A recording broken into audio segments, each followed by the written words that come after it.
now let's talk about an unmarried person with no child or descendant. So let's say that you have a unmarried person. So that person does not have children as well. So they have no spouse and no child. So again, we go with the moiety system. And if we can't go down because there's no children, we go up. So one half would go to parent one half would go to parent number two. If the decedent is survived by one parent and has siblings or descendants of siblings. So it attempted to go down, couldn't go down, went up, only one half of the parents are available. So one parent is surviving. Then that second half will go to the siblings equally or the descendants of siblings. So nieces, nephews, and further down from there.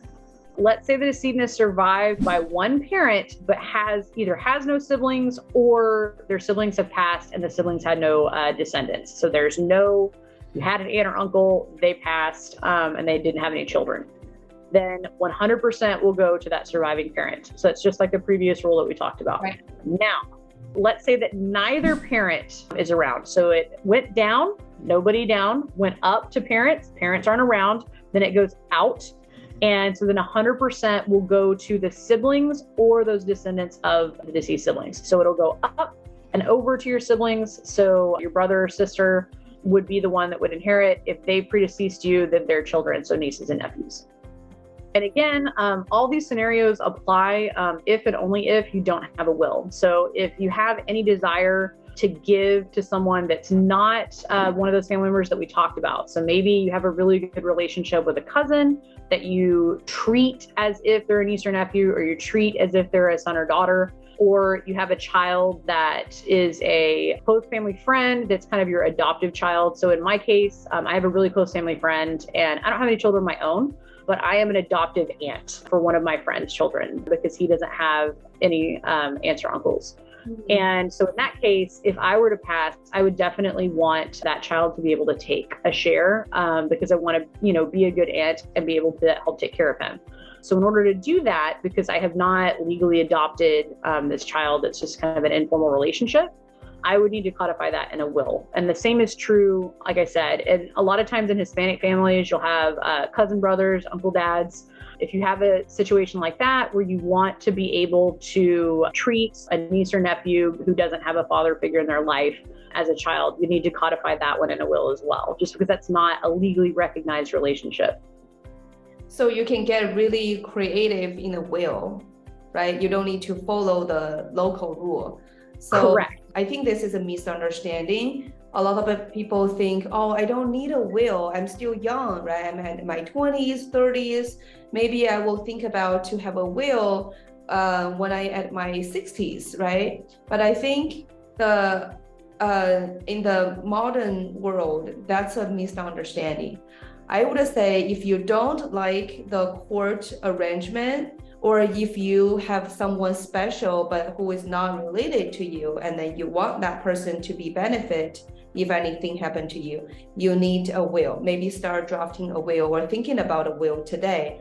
And I also want to talk about a special family, like for example, the blended family, or a couple that stay in the marriage for the children because they don't really want to, they don't have a really good relationship, but they don't want to get divorced.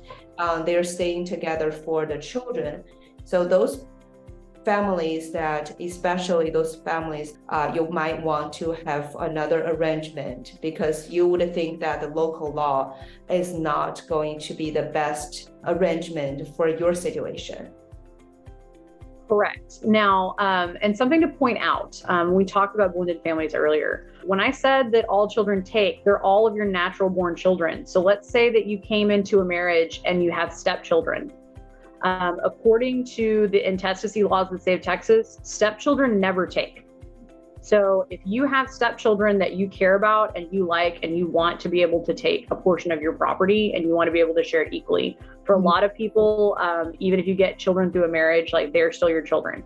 So if that's something that you want to have happen, you're definitely going to need a will in that situation. We already talked about situations where you have family members that, you have friends or people that wouldn't necessarily be in your natural family that you have informally adopted without adopting on paper. If you do formally adopt a child in the state of Texas, or even an adult in the state of Texas, the person that is the adoptee has the choice to inherit from either the adoptive parents or their actual parents. They get to pick only one through intestacy. So as I've said, these are kind of just a quick rundown of some of the weird and exciting laws in the state of Texas as far as intestacy is concerned. So if you have any questions, if you want to walk through a scenario with us, you can go ahead and contact us. And if you would like to look at the possibility of creating a will that has a different scenario, we're more than happy to hear from you. And we would love to be able to do a design session with you. Great. Thank you so much, Katie. See you guys next time. If you like the video, please give us a thumbs up and subscribe our channel so you won't miss any single videos. And we'll talk to you next time. All right. See you next week.